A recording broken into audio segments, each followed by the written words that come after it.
Hi, my name's Helen, and today is Monday. I'm going for an easy run just to see if I can. I ran Kodiak 50k on Saturday, so it was 31 miles and about 4,000 feet of gain in Big Bear, California.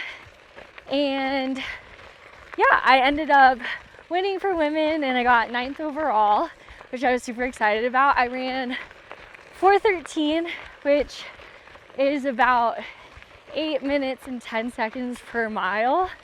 And yeah, I just wanted to go over how it went and what I learned.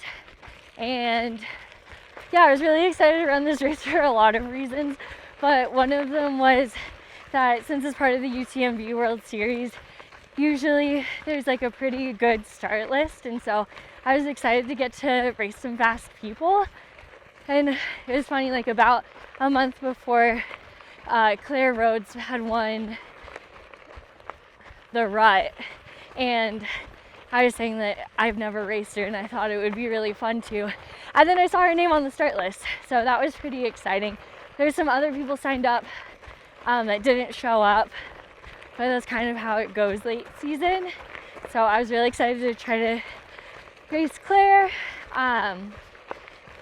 Yeah, overall, the race went really well. It's a little bit flatter and faster than I feel like I'm usually like really good at, but yeah, it was fun to try to run a fast time. And yeah, went out. Claire was leading for a little bit, and then I took over, and then she took it back, and she was definitely running a lot better than I was, like on the uphills and the downhills. And so there's a flat-ish section around like mile 6, and I just decided to like push kind of hard for 30 seconds, like up a little hill to see if like it stuck. And then from there, like I realized she didn't go with me, so I made my move kind of early. And then I feel like when you make a move like that, you just kind of have to stick with it. Yeah,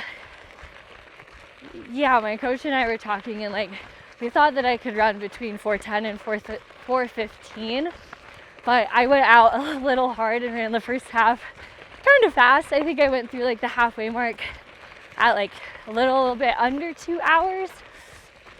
Yeah, I would say things are going really good until probably like mile 19, which is the second to last aid station.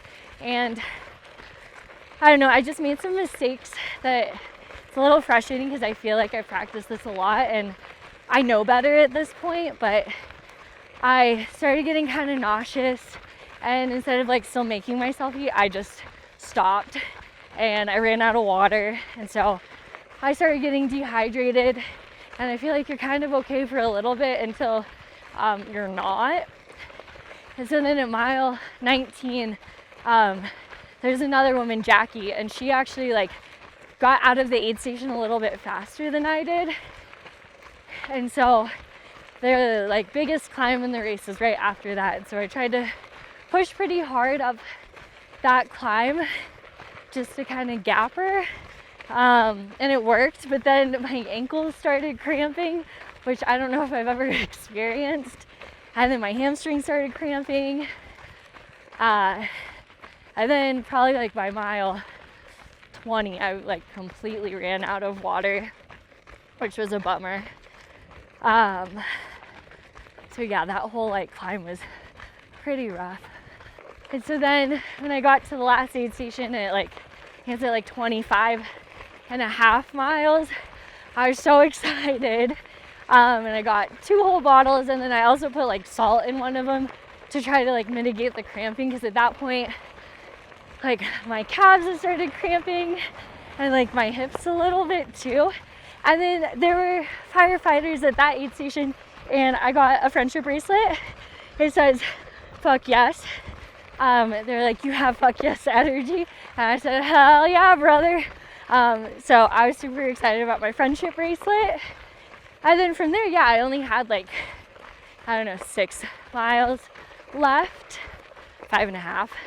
And like the last part of that course that downhill is definitely the most technical part. So I kicked a rock, and that hurt pretty bad. And then there's a 21K and a 10K that had started. So then there were some people finishing one of the races. There's still people coming up that trail. And then there were also 100K runners that I was passing. And then plus just like Saturday hikers. So it was pretty hectic, like on this little single track trail. So I was like trying my best to let people know if I was behind them, but I was also trying to run pretty fast because, like I said, I was running scared. Yeah, and then I made it to the end. No one caught me, and so I won, which was really exciting.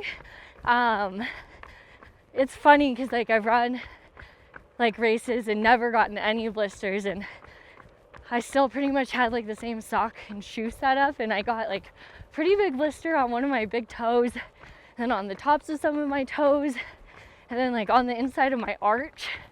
So that was pretty painful. And then yeah, all the cramping just from being dehydrated and definitely not eating as much as I should have been. But at the end of the day, like, I don't know how often you get a perfect race day. And so I feel like it's kind of more just like what you do when your day isn't going perfect. So I know, I think I learned, and like there's definitely things I can improve on, but I was super happy with how it went. It's fun to get to run a fast 50K, like against some other fast people. And yeah, I had a great time. I love Big Bear. I love Big Bear. I love that place. Just a couple follow-up questions. Can you kind of go into depth about like what the pass, like what kind of racing against Claire feels like, and sort of what your state of mind is if you get passed or as you're making a pass? Yeah, I think like as I'm getting past, my goal is like to try to like internally take note of like, okay, am I gonna burn too many matches if I try to go with them?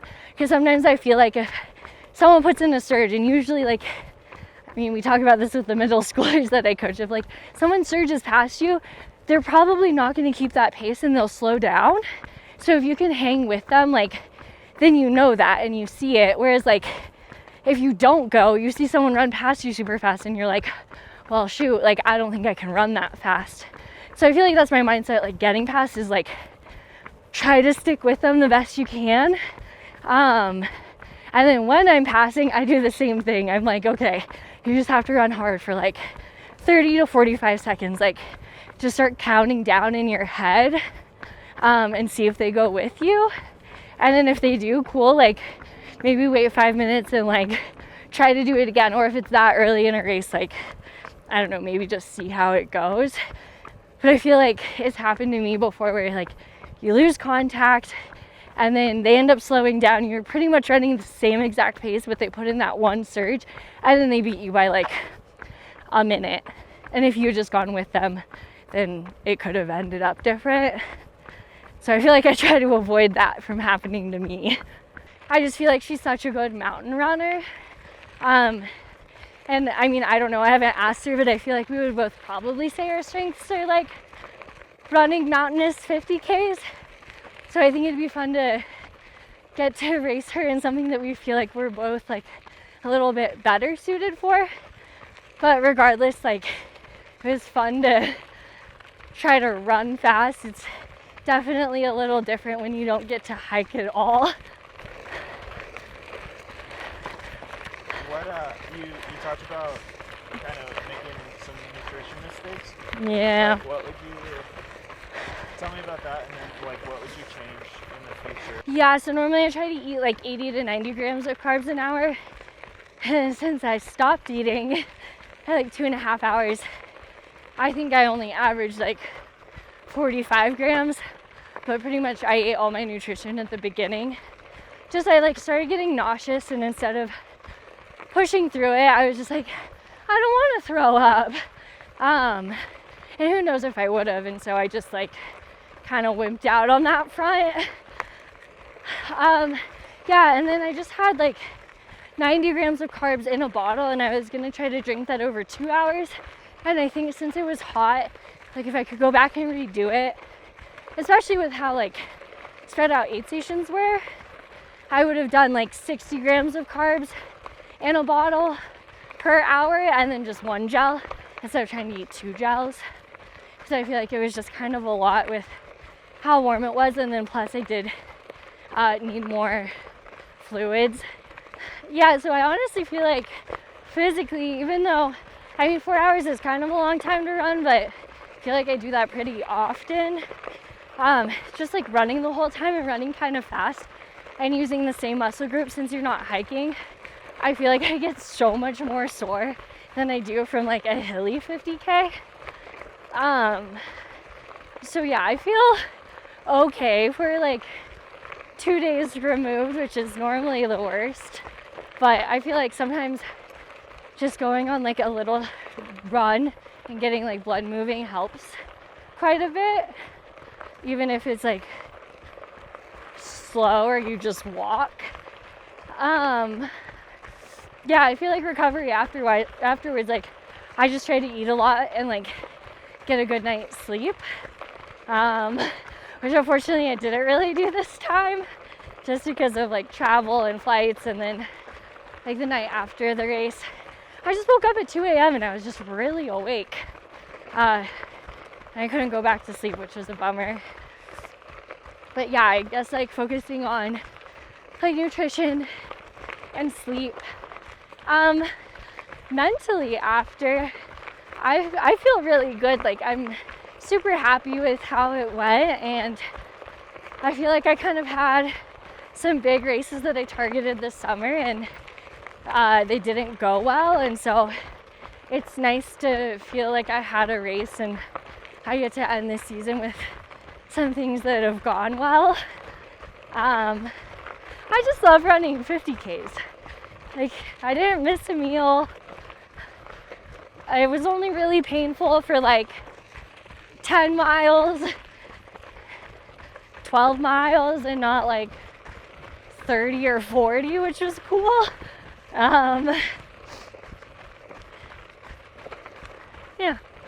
Yeah, I feel like the biggest lesson, which I know, but I feel like it was reiterated, is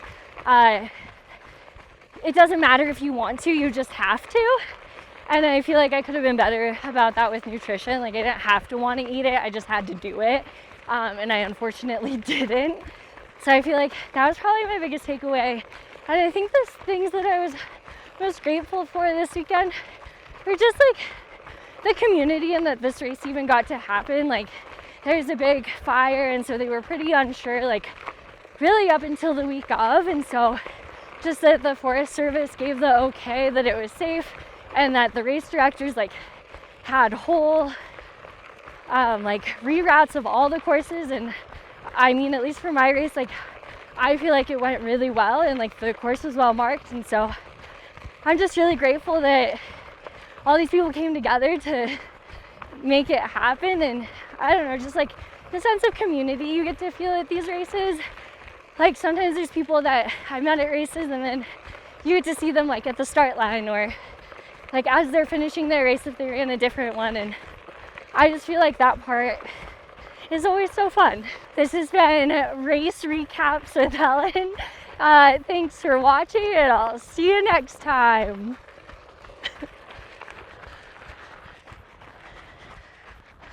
A 10-minute march!